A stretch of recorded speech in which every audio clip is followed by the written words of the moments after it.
Although Samsung has not officially announced or acknowledged the existence of a Galaxy J15 Prime, the name has recently started to surface in online discussions, sparking a mix of curiosity and skepticism among tech enthusiasts.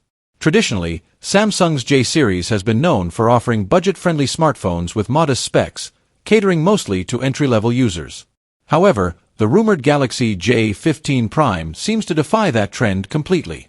According to speculative reports from unofficial sources, the phone could feature a stunning 6.7-inch dynamic AMOLED display with a buttery-smooth 144Hz refresh rate, putting it in the same league as some of Samsung's higher-end devices.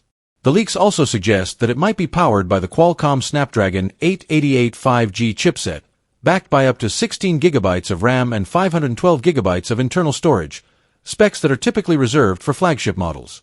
One of the most jaw-dropping claims is the inclusion of a 200MP main camera, which, if true, would be a massive leap for the J series and could position the device as a powerful photography tool.